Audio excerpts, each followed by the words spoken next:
नमस्कार दोस्तों, mission geography YouTube channel में आप सभी का स्वागत है। आज अपन टॉपिक लेंगे, अपना जो टॉपिक रहेगा वो है मानव विकास। मानव विकास की जो उदाहरण है उस पर अपन विचार करेंगे। लेबर असिस्टेंट, फर्स्ट ग्रेड और अन्य प्रतियोगी परीक्षाओं के लिए बहुत महत्वपूर्ण टॉपिक है अपने, तो बड़े ध्यानपूर्वक हमारे प्रश्नोत्तर सीरीज को पढ़ें। हमारे चैनल को अब तक आपने यदि सब्सक्राइब नहीं किया तो प्लीज़ सब्सक्राइब कर लें, बेल आइकन दबा लें ताकि जैसी वीडियो अपलोड होता है तो आपके पास नोटिफिकेशन पहुंच जाए। और अधिक से अधिक शेयर करते रहें ताकि अपने चैनल का फ़ायदा अधिक से अधिक बच्चों तक मिले, हमारा भी मनोबल बढ़ता रहे, हम भी आपके लिए नए नए वीडियोज़ है वो लाते रहें ताकि जो हमारे चैनल का बेनिफिट्स है वो काफ़ी विस्तृत हो, काफ़ी बच्चों तक पहुँचे। और इसके चारों ओर पहुँचाने में आपका बड़ा सहयोग है, क्योंकि आपके बिना हम अकेले कुछ नहीं कर सकते, तो हम मिलजुल के और प्रत्येक बच्चे तक भूगोल पहुँचा सकते हैं। यह हमारा उद्देश्य है, तो आप ज़रूर हमें इसमें सपोर्ट करें। शुरू करते हैं आज के टॉपिक मानव विकास की प्रश्नोत्तर सीरीज को। तो पहला प्रश्न इसका आज है वो रहेगा, मानव विकास की अवधारणा सर्वप्रथम किसने दी? मानव विकास की अवधारणा स्टार्ट कहाँ से होती है, सबसे पहले किसने दी? तो सबसे पहले यदि बात आती है तो महबूब उल हक, अमर्त्य सेन, ये दोनों कोई नहीं। तो एशिया से मानव विकास की अवधारणा का प्रतिपादन होता है और एशिया में भारत व पाकिस्तान, ठीक है ना, यहाँ से। और सबसे पहले पाकिस्तानी जो अर्थशास्त्री थे महबूब उल हक, इन्होंने सबसे पहले मानव विकास की अवधारणा का प्रतिपादन 1990 में किया था। 1990 में किया और ये देन इन्हीं की है। उनके बाद में इनका सेव जो किया वो था डॉक्टर अमर्त्य सेन। अर्थशास्त्र में भारत का प्रथम नोबेल पुरस्कार इनको मिला था। ये भारत के थे अर्थशास्त्री और भारत का प्रथम नोबेल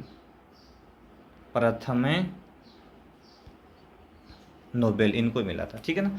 तो ये दोनों ने संयुक्त रूप से इसी प्रकार किया, लेकिन प्रथम प्रयास की बात की जाए तो महबूब उल हक का नाम आएगा इसमें। दूसरा प्रश्न है, मानव विकास होता है तो विकास गुणात्मक होता है मात्रात्मक है, ये दोनों या कोई नहीं? तो इसमें जो सही ऑप्शन है वो है विकास गुणात्मक होता है। दो वर्ड आते हैं, एक तो आता है विकास, एक आती है वृद्धि। विकास और वृद्धि में डिफरेंस पूछ लिया जाता है बहुत बार। तो विकास गुणात्मक होता है, वृद्धि मात्रात्मक होती है। विकास की अपन को तोल नहीं सकते भाई कितना क्या हो गया, लेकिन इसको मात्रा है, वृद्धि क्या को अपन तोल सकते हैं। जैसे आपके पास में 100 रुपये थे, बढ़कर यदि 200 हो गए तो आपके पास में 100 रुपये बढ़े हैं, तो ये वृद्धि है आपके पैसों। लेकिन विकास में आपके नॉलेज में इंक्रीमेंट होता है, एक प्रकार से आपके नॉलेज में इम्प्रूवमेंट होता है, नॉलेज बढ़ता है, तो विकास की श्रेणी में लिया जाता है। आप पहले जब 5th क्लास में पढ़ रहे थे तो आपका जो लेवल स्टैंडर्ड था, आपके माइंड का जो आईक्यू था वो 5th स्टैंडर्ड का था। जिससे आप 6 में आए तो आपने थोड़ी और अधिक मेहनत करके 8 स्टैंडर्ड का आपका आईक्यू हो गया, इसका मतलब आपने विकास किया है ना। तो विकास गुणात्मक होता है, आपके गुणों में वृद्धि होती है, और वृद्धि मात्रात्मक है।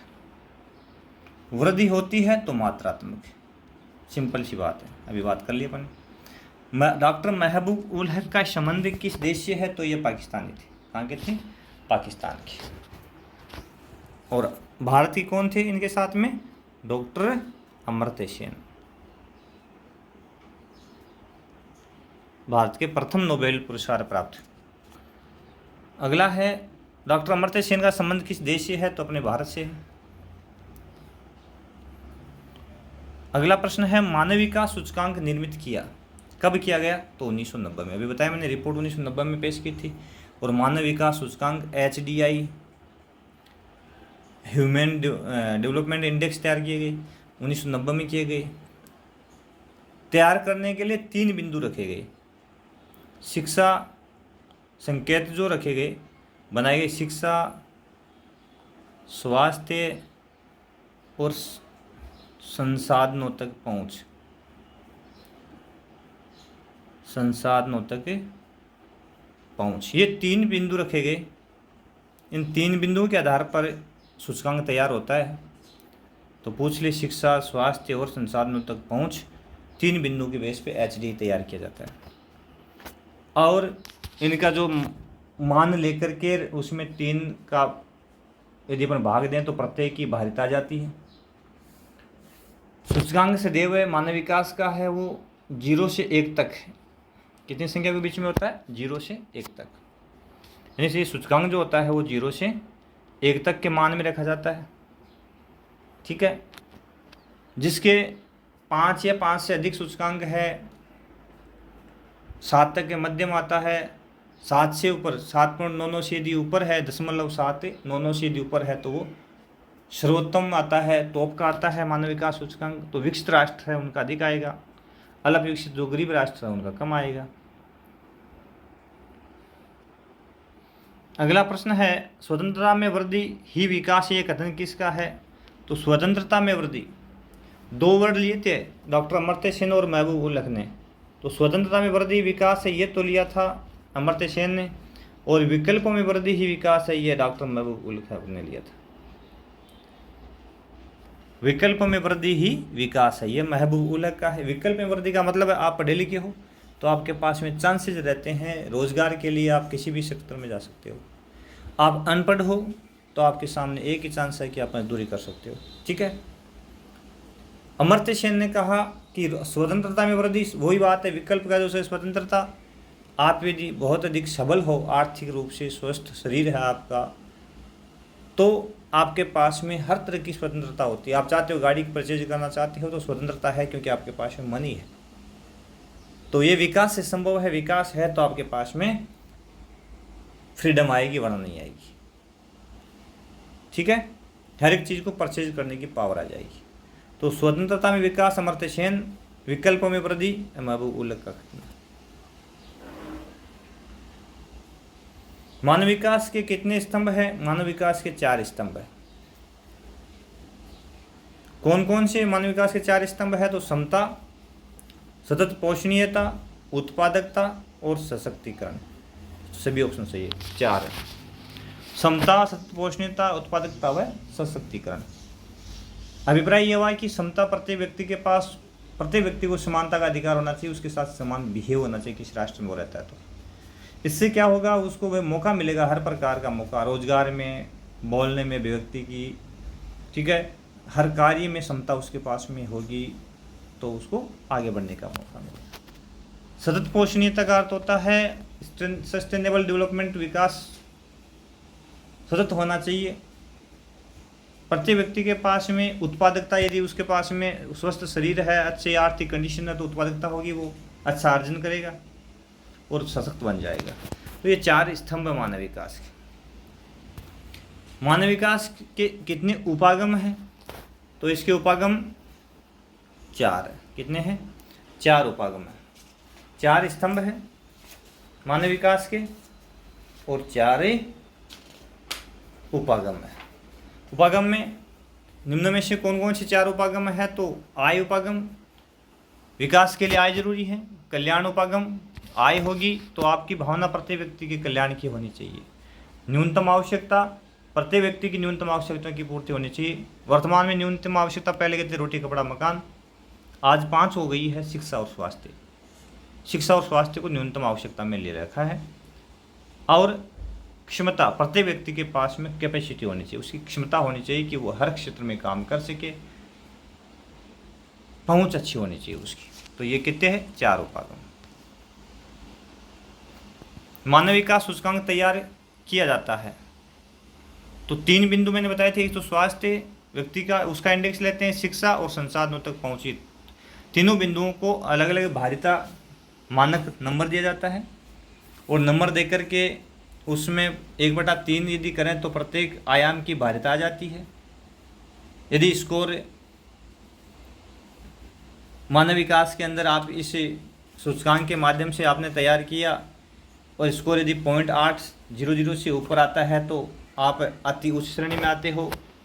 यदि आपका स्कोर 0.700 से 0.799 आता है, इसका मतलब आप उच्च श्रेणी में हो। यदि आपका स्कोर 0.550 से 0.699 आता है तो आप मध्यम श्रेणी हो, भारत यहीं खड़ा है। ये NCERT जो नई वाली है उसमें ये 4 स्टेप कर दी है, पहले वाली में 3 थी, ठीक है ना। मानव विकास सूचकांक का स्कोर दिया जाता है तो अभी बताया मैंने 0 से 1 तक के बीच में। मानव विकास में सबसे अधिक सूचकांक किस देश का है, तो सबसे टॉप पे नॉर्वे है, यूरोपीय राष्ट्र। यूरोप के राष्ट्र सबसे आगे है भाई सूचकांक में, क्योंकि ये सबसे पहले यहाँ औद्योगिक क्रांति होती है, पुनर्जागरण सबसे पहले होता है, कई कारण रहे हैं। शिक्षा इनके पास में अच्छी रही है, पुनर्जागरण सबसे पहले यहीं हुआ, औद्योगिक क्रांति सबसे पहले यहीं हुई, साम्राज्यवाद सबसे पहले इन्होंने शुरू किया, और विश्व व्यापार अपना जो था विश्व में फैलाया यूरोपीय राष्ट्रों ने, इसलिए यूरोप आ गया, ठीक है ना। तो नॉर्वे आ गया, इसमें नॉर्वे का विश्व सूचकांक सबसे टॉप पे है। क्षमता उपागम का संबंध किससे है, क्षमता जो उपागम है उसका संबंध किससे है, तो कैपेसिटी जो आपकी है, क्षमता जिसको अपन बोल सकते हैं, तो वो संबंध अमर्त्य सेन, डॉक्टर अमर्त्य सेन से।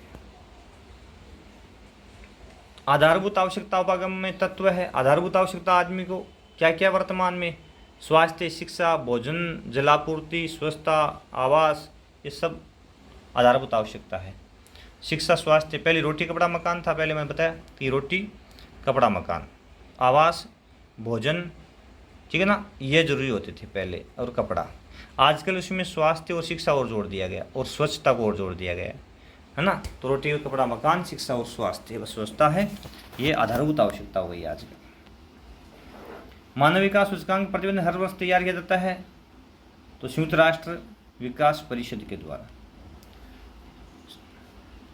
UNDP तैयार करती है, ठीक है ना, UNDP तैयार करती है। ये सूचकांक जो है हर वर्ष मानव विकास प्रतिवेदन जो है निकाले जाते हैं। अगला प्रश्न है अपना, मानव विकास प्रतिवेदन का कब प्रकाशित किया गया, सर्वप्रथम कब प्रकाशित किया गया, तो 1990 में सबसे पहले मानव विकास रिपोर्ट तैयार की गई थी ना, ठीक है ना, ये बताया था ना मैंने, सबसे पहले 1990 में। मानव विकास प्रतिवेदन 2020 के अनुसार उच्चतम स्कोर कितने देश है, उच्चतम स्कोर 0.8 से अबव है, कितने राष्ट्र, तो 66 राष्ट्र। उच्चतम स्कोर में कितने राष्ट्र हैं, 66 राष्ट्र है। उच्च स्कोर में कितने हैं, 53 है। देखो उच्च स्कोर में कितने हैं, 53, उच्चतम में 66, मध्यम में 37, मैंने वही टॉपिक दिए, और न्यूनतम में 33। सबसे कम मानव विकास सूचकांक 33 देशों का है, ठीक है। सबसे न्यूनतम से ऊपर मध्यम 37 देश है, उच्च में 53 है, और उच्चतम में 66 देश है, ठीक है ना। और सबसे टॉप पे यदि अपन कहें, अभी चर्चा बनने की थी, तो सबसे टॉप पे कौन है, नॉर्वे। पूछ ले नॉर्वे का सूचकांक कितना है, भाई सबसे टॉप पे ये है, तो ये 0.9 से अबव, ठीक है ना, 0.9 से अबव है नॉर्वे का सूचकांक। अगला है मानव विकास प्रतिवेदन में भारत किस वर्ग में है, तो भारत मध्यम वर्ग में। किस वर्ग में है, मध्यम वर्ग में। मानव विकास रिपोर्ट 2020 के अनुसार भारत का विश्व में विकास में स्थान कौन सा है, तो मानव विकास रिपोर्ट 2020 की जो थी उसमें भारत का विश्व में कौन सा स्थान है वर्तमान में, तो 131वां स्थान, 131वां स्थान भारत का है। तो काफ़ी पीछे कह सकते हैं हम इसको, ठीक है ना, कि भारत 131वें स्थान पे खड़ा है संपूर्ण विश्व के अंदर। तो काफ़ी, इससे पहले की जो रिपोर्ट थी 2005 की थी, इससे पहले की रिपोर्ट, एक मिनट, इससे पहले की रिपोर्ट जो थी उसमें भारत का 126वां स्थान था। मानव विकास में। इससे पहले वाले में भारत का स्थान कौन सा था, 126वां, और वर्तमान में 2020 की रिपोर्ट में कितना है, 131वां। वो उसके बाद में अगला बिंदु है,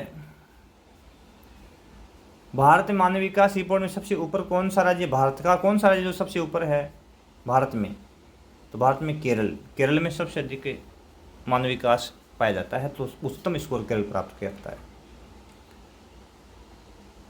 निम्न में से कौन सा विकास का सर्वोत्तम वर्णन करता है, तो गुणों में धनात्मक वृद्धि, गुणों में साधारण वृद्धि, आकार में वृद्धि। तो विकास की बात है तो गुणों में धनात्मक वृद्धि विकास को इंगित करता है ना। एक प्रश्न यहाँ, मानव विकास रिपोर्ट 2006 में भारत का स्थान कौन सा था, 126वां। 2006 रिपोर्ट है भाई, आ गया ना प्रश्न, में दे रखा, थोड़ा कंफ्यूज हुआ था।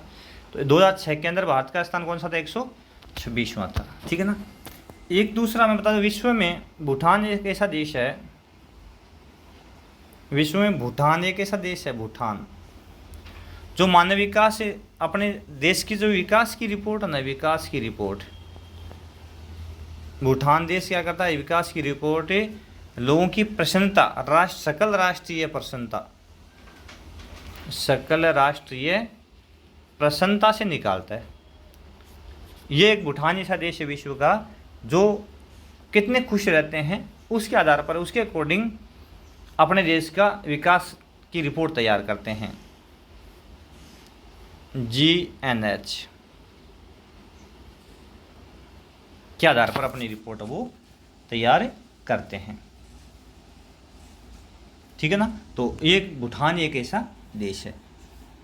बाकी सभी राष्ट्र जो है वो शिक्षा, स्वास्थ्य और संसाधनों तक पहुंच पर अपना ध्यान देते हैं। तो ये कुल 25 प्रश्न अपने यहाँ बन रहे थे मानव विकास में, अपने सीनियर लेवल में टॉपिक है ये NCERT कोडिंग। तो बहुत ही महत्वपूर्ण सीरीज है, वीडियो को अंत तक देखा करो, पूरा का पूरा वीडियो देख करके आप एनालिसिस किया करो। किसी तरह का डाउट होता है तो आप जरूर कमेंट बॉक्स में लिखा करो, ताकि तुरंत आपका जो किसी तरह का डाउट हो उसका समाधान किया जा सके, ठीक है ना। तो बिल्कुल पढ़ते रहे मिशन ज्योग्राफी यूट्यूब के साथ में। बहुत बहुत धन्यवाद, देखते रहे मिशन ज्योग्राफी।